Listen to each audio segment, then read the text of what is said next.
সকলকে জয় গুরু। আমি অক্রোধী, আমি অমানি, আমি নিরলাস কামল হজিত বসি, আমি ইষ্টপ্রাণ সেবাবট।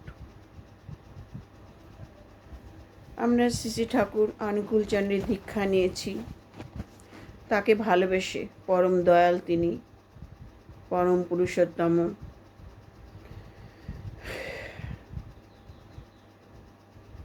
তার দয়ার কথা, তার ভালোবাসার কথা, তার দীক্ষা না নিলে তার সঙ্গে কেউ বুঝতে পারবে না বা জানতে পারবে না। একমাত্র দীক্ষা নিয়ে যারা তার সংস্পর্শে এসেছেন তারাই জানেন তিনি পরম প্রেমময় শ্রী ঠাকুর অনুকূলচন্দ্র। আমরা আমাদের প্রতিটি শ্বাস প্রশ্বাসে তাকে ভালোবাসি, তাকে মেনে চলি। আমাদের সব পাওয়া সার্থক তাকে পেয়ে। ধর্ম তিনি, কর্ম তাকে নিয়ে, বেঁচে থাকার প্রেরণা তিনি, আমাদের চলার সাথী তিনি। সরল ভক্তি, সহজ ভক্তি বিধির পথে চলার সবচেয়ে সহজ পথ। বিশ্বাসের সাথে, নিঃশ্বাসের সাথে ও নির্ভরতার সাথে আমরা আমাদের প্রতিটি শ্বাসে প্রশ্বাসে তাকে ভালোবাসি, তাকে মেনে চলি। আমাদের সব পাওয়া সার্থক তাকে পেয়ে। ধর্ম তিনি, কর্ম তাকে ঘিরে। মানুষ যে পরিবেশে থাকুক, যে মতবাদে চলুক, সে নিয়ন্ত্রিত হয়ে তার শ্রেয় নিষ্ঠার ভিতর দিয়ে নিয়ন্ত্রিত হয়। শ্রেয় পুরুষ ছাড়া জীবনের গতি ঠিক হওয়ার কোনো সম্ভাবনা নেই। ব্যক্তিত্ববান মানুষ নিত্যকর্ম দিয়ে প্রতিকূল পরিবেশকে অনুকূলে নিয়ে আসতে পারে। আর ঠাকুরের মানুষের চলন, চিন্তা, বাক, কৌশল, পোশাক পরিচ্ছদ, খাদ্য খানা, রুচি পছন্দ সবই সাধারণের থেকে অসাধারণ। গুরুর প্রতি অসীম অনুগ্রহ, সব কর্ম শুভ হয়। মানুষকে তার স্বভাব চরিত্রের ভিতর থেকে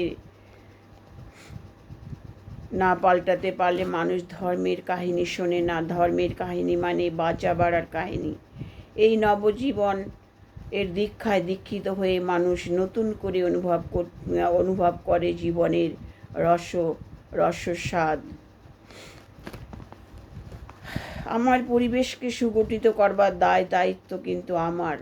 আর ঠাকুরের অমৃত বার্তা পৌঁছে দেব মানুষের ঘরে ঘরে, এটাও আমার দায়িত্ব। মানুষ থেকে মানুষে, গৃহ থেকে সমাজে, দেশ থেকে দেশান্তরে পরম দয়াল গুরুগুরি করতে আসেননি। তিনি এই ধরাধামে গুরুগুরি করতে আসেননি। আমাদের পরম দয়াল জীবনের গুরুত্ব বোঝাতে এসেছেন, মানুষ গড়তে এসেছেন, মানুষকে ভালোবাসতে এসেছেন, মানুষের দেহের ময়লা আবর্জনা পরিষ্কার করে একটা খাঁটি মানুষ বানাতে এসেছেন। মানুষ যাতে বিপথে না যায়, তাই তিনি তাকে দীক্ষা দিয়ে ঈশ্বরের সাথে যুক্ত করে দেওয়া তার কাজ। ধর্ম অধর্ম বোঝাতে এসেছেন, বাবা মাকে কিভাবে ভালোবাসতে হয়, গুরুজনদের কিভাবে সম্মান করতে হয়, নিজে করিয়ে গেছেন। সংসার কিভাবে গড়তে হয় শিখিয়েছেন। স্বামী স্ত্রীর সম্পর্ক কিভাবে স্থায়ী করা যায় বা কিভাবে সুন্দর সম্পর্ক তৈরি করতে হয় সেটা বুঝিয়ে গিয়েছেন। বিবাহ বিধান দিয়ে গিয়েছেন। সন্তান গড়ে তোলার মন্ত্র তিনি দিয়েছেন। সুসন্তান কিভাবে পৃথিবীতে আসবে তার বিধান দিয়েছেন। শরীর সুস্থ রাখার জন্য সদাচারের নিয়ম দিয়েছেন। কী ধরনের খাদ্য খেলে শরীর সুস্থ থাকবে তার কথা বলেছেন। পরিবার গড়ার কথা বলেছেন। পরিবেশ কিভাবে সুন্দর হবে সে কথা তিনি বলে গেছেন। ঠাকুরের প্রতি মুহূর্তে শিক্ষা দীক্ষা সংস্কারের কথা বলে গেছেন। ইষ্টকে গ্রহণ করলে আমরা আমাদের ভুল ত্রুটিগুলো বুঝতে পারি, বিভিন্ন বিষয়ে দক্ষতা অর্জন করতে পারি। ঈশ্বর ছাড়া কিন্তু আমরা এক পাও এগোতে পারি না। তিনি চালান, তাই আমরা চলি। ইষ্ট নির্দেশগুলো যদি আমরা পালন করতে পারি, পদে পদে প্রতিটি কাজে আমরা সফল হতে পারব। আমাদের অসৎ গুণগুলো দূরে চলে যাবে, আর সৎ গুণগুলো আমাদের চরিত্র চলনে ফুটে উঠবে। যুগ পুরুষোত্তম অনুকূল চন্দ্র আমাদের চলার দিশা। তাকে যদি আমরা ভালোবাসতে পারি, বিশ্বাস করি, নির্ভর করি তাকে, তার গুণগুলো, তাহলে আমরা তার গুণগুলো আস্তে আস্তে আস্তে আস্তে আমাদের মধ্যে প্রস্ফুটিত হতে থাকবে। এটাই হচ্ছে আমাদের ঠাকুর অনুকূল চন্দ্র। তাকে যদি ভালোবাসতে পারি, তার যদি বিধানগুলো মানতে পারি, তার পথে যদি চলতে পারি, আস্তে আস্তে আমরা ঠাকুরের যে কিছু গুণ হয়তো আমরা উপলব্ধি করতে পারবো, বা আমাদের মধ্যে সেগুলো আস্তে আস্তে প্রস্ফুটিত হয়ে উঠবে।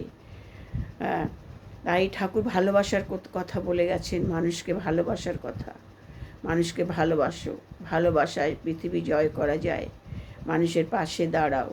হ্যাঁ, পরম দয়াল তিনি মানুষের দুঃখ কষ্ট দুর্দশা দূর করার জন্য পৃথিবীতে তিনি এসেছেন, মানুষের পাশে দাঁড়িয়েছেন। মানুষ কিভাবে ভালো থাকবে, মানুষ কিভাবে খুশিতে থাকবে, মানুষকে কিভাবে সঠিক পথে আনা যাবে। তিনি অমানুষকেও মানুষ করেছেন, মানুষকে সঠিক মানুষে পরিণত করেছেন। মাতালকে সঠিক পথে এনেছেন। হ্যাঁ, চোর ডাকাতকেও তিনি সঠিক পথে এনে তিনি তার পায়ে আশ্রয় দিয়েছেন।